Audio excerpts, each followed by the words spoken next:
I first found out about the Jaboticaba reading this, another book that come out, I believe, in 2006, and it was by Charles Boning, Florida's Best Fruiting Plants. He gave it a 5 out of 5 stars. He said it tasted excellent, had a good cold tolerance, and I seen that picture on the back of the book with all the fruit on the trunk of the tree, and it just, you know, it captured my imagination. The Jaboticaba is a tree that comes from Brazil.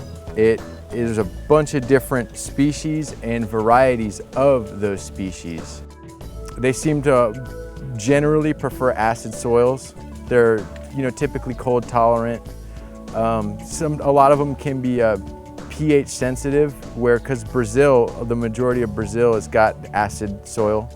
But some of them that come from like Venezuela and Costa Rica, that area, and outside of Brazil can handle the higher pH in different conditions. A lot of people really tried growing them here when they first introduced them into America right here in South Florida, and it was just not happening because of your soil. And they figured it was so warm, this would be the place to do it. Really, it turns out all the variety is up where I live, up in Central Florida. There's a guy named Larry Schatzer. He's got a nursery called Our Kids Nursery. He did a lot of collecting and kept a lot of the ones alive that really just wouldn't thrive down here because of your soil.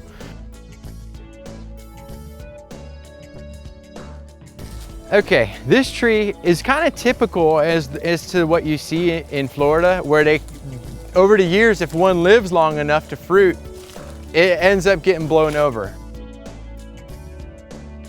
Whatever Grimmel did to the grove here to change the soil has really paid off.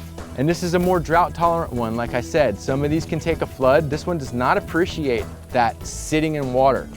And it's actually sensitive to rust. It's a disease that looks like rust, and it can get on the fruit, and it doesn't hurt, you know, it doesn't make it so you can't eat the fruit, but it makes it look kind of ugly. It looks like rust on the fruit.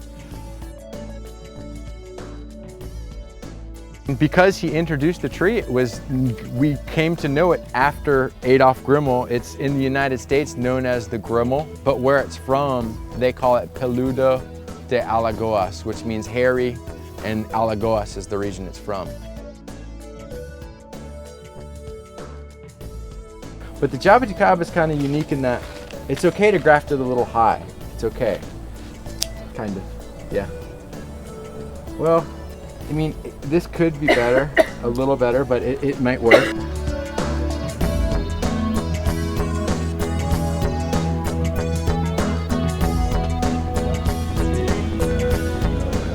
Very difficult to get these to take, but I've done it before. And I'm kind of hoping to get it in there.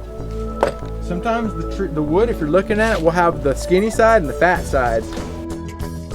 The whole point of Grimmel Grove too is to actually let that spirit of, you know, ingenuity and experimentation and to kind of continue with, but more in a collective way where people come down or you know, we're open to the public though, more so.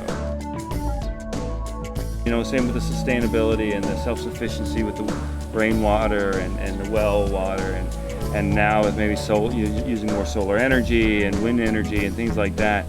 So this can be really an epicenter for sustainability here in the Keys, and our visitors can participate in that, you know, and not just use the Keys as an end in itself, but actually as a way to preserve nature.